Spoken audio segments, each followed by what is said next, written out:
2014년 사회 위험물 기능사 필기 기출문제 풀이입니다.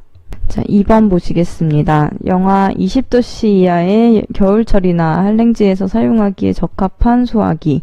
자, 물소화기의 경우 소화약질을 쉽게 구할 수 있지만 겨울철에 동결되어 얼어서 사용할 수 없다는 단점이 있습니다. 그래서 K2CO3 탄산칼륨을 넣어서 어는 점을 낮춘 강화액 소화기를 사용하게 됩니다. 자, 4번이 답이 되겠고요. 4번 보시면요. 오류위험물의 적응성이 있는 소화설비, 오류위험물에 불이 났을 때 주수소화로 끄게 되죠. 자, 주수소화의 경우 포소화설비 쓸 수 있고요. 이산화탄소 소화설비, 질식소화이므로 안됩니다. 할로겐은 억제소화고요. 탄산수소 염류, 질식소화에 해당하므로 1번이 답이 되겠습니다. 자, 5번 보시면 이제 이산화탄소를 방출하여 13볼륨%로 낮추어 소화를 하려면 공기 중에 이산화탄소는 몇 볼륨 %가 되어야 하는가? 자, 이러한 문제는 이 공식으로 풀게 됩니다. 21은 공기 중에 21%의 산소가 있다는 뜻이고요. 21분의 21- 문제에 제시된 산소의 퍼센트 곱하기 100을 해주시면 문제에 13이 제시되어 있으니까 13 대입했을 때 38.1이 나오네요. 한번 계산해 보시기 바랍니다. 자, 다음 8번 보겠습니다. 제조소 등에 5개 소화전을 설치했습니다. 5개 소화전은 이제 바깥에 있는 소화전이고요. 자, 물 탱크가 어딘가 있을 텐데 그곳에 수원의 수량, 물의 양이 얼만큼 있어야 하는가를 물어보는 것입니다.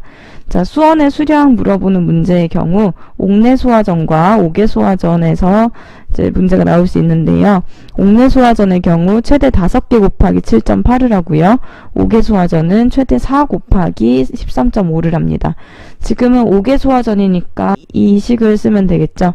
최대 4개까지입니다. 문제에서는 6개라고 되어 있지만 자, 최대 4개까지, 그래서 4 곱하기 13.5 하면 54가 나오므로 2번이 답이 되겠습니다. 다음 9번이고요.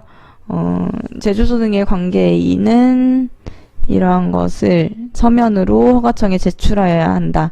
자, 화재 예방과 재해 발생 시 비상조치에 관한 사항. 이러한 비상 상황이 생겼을 때 이런 것을 어떻게 할 것인가 예방 규정에 대한 얘기고요.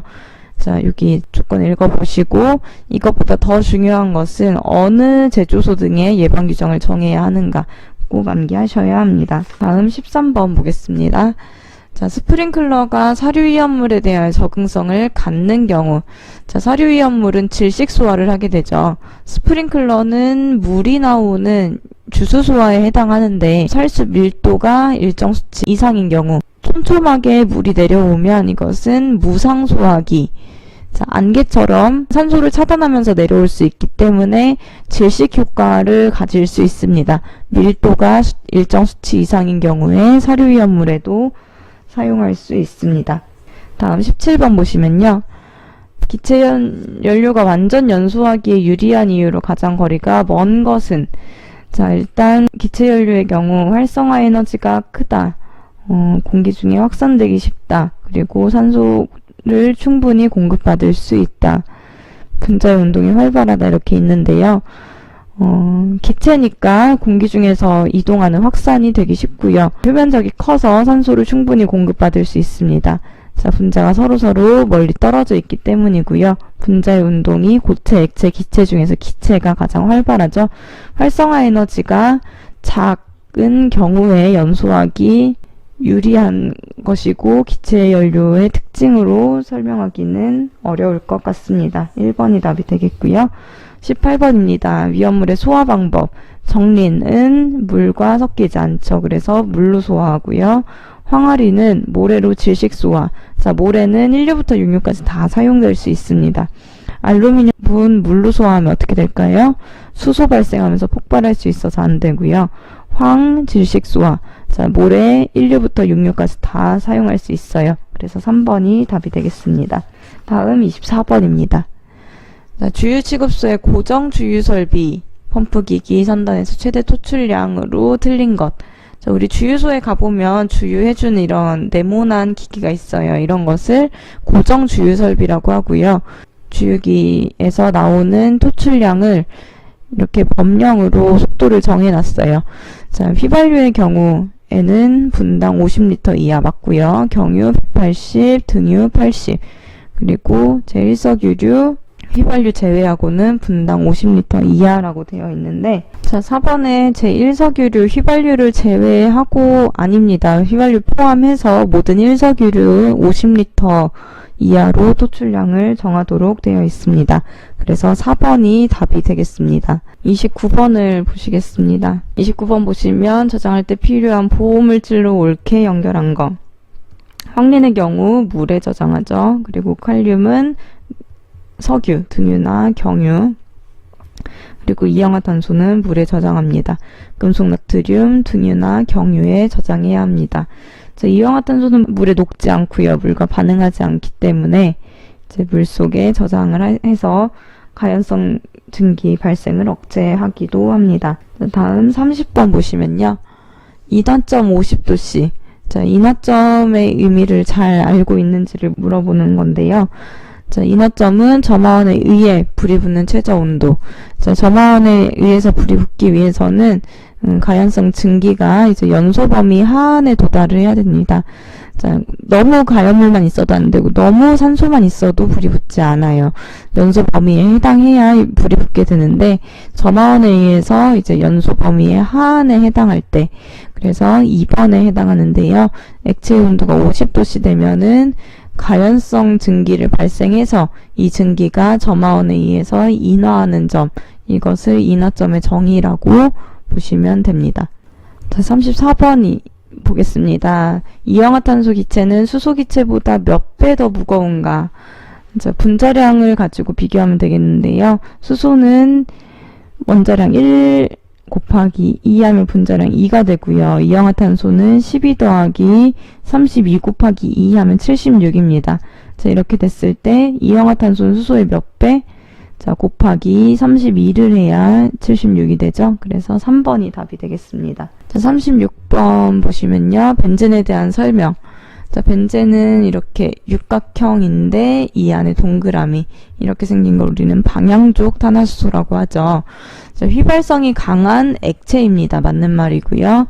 물에 매우 잘 녹는다. 물에 녹으려면 OH기가 많아야 되는데 그렇지 않죠. 잘 녹지 않고요. 증기 비중은 29분의 분자량으로 구합니다. 구해봤더니 2.68이 나오므로 비중 틀렸네요. 그리고 융점은 5.5도씨입니다. 자, 융점이 30도씨이면은 실온에서 24도씨, 한 25도씨에서 고체로 존재하겠죠. 액체로 존재하기 때문에 30도씨보다는 낮다는 것을 추측할 수 있고요. 1번 답이 되겠습니다.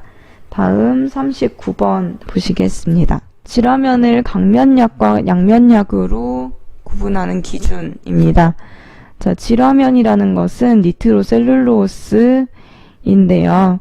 자, 니트로셀룰로스에서 혼산과 반응시킨 것으로 질화도, 질산기의 수에 따라서 강면약, 양면약으로 나누게 됩니다. 자, 그래서 3번 질산기의 수가 답이 되겠습니다. 다음 43번입니다. 지정수량 20배 이상 일류이온물을 저장하는 옥내 저장소에서 내화 구조를 하지 않아도 되는 거, 옥내 저장소입니다. 옥내 저장소에서는 벽과 기둥, 바닥을 내화 구조, 불에 잘 견디는 구조로 하고요. 보와 석가래는 연소가 안 되는 재료로 합니다. 자, 그래서 보와 석가래는 불연 재료고 바닥, 기둥, 벽은 내화 구조라는 거. 2번이 답이 되겠죠? 다음 44번 보시면요. 옥내 저장소에서 쭉 기계에 의하여 하역이라는 말이 나왔습니다. 자, 위험을 얼마나 높이 쌓을 수 있는지를 물어보는 건데, 기계라는 말이 나오면 6m, 자, 3석유류, 4석유류, 동식물유류는 4m, 그 외는 3m입니다. 그래서 6m, 3번이 답이 되겠죠. 다음 50번 보실게요. 자, 공기 중에서 산소와 반응하여 과산화물을 생성하는 것. 자, 과산화물을 생성하는 것 바로 디에틸에테르에 대한 문제입니다. 자, 공기 중에 장시간 노출을 시키면 반응하여 과산화물을 형성하게 됩니다. 그래서 이 과산화물이 생겼는지 안 생겼는지 검사하는 시약은 10%의 KI, 요오드와 칼륨 용액이고요. 과산화물 검출 시 황색으로 변하는 것으로 확인할 수 있습니다. 자, 그래서 1번이 답이 되겠고요. 다음 51번 보시면요.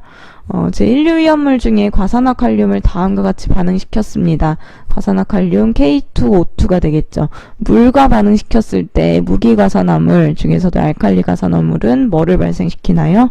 산소를 발생시키고요. 그리고 가열하였을 때 분해돼서 산소 나옵니다. 탄산가스 CO2와 반응시켰을 때 산소 발생합니다. 그래서 셋 다 산소를 발생시키는 3번이 되겠죠. 다음 55번 보시면요. 질산의 비중이 1.5일 때 1 소요 단위는 몇 리터인가?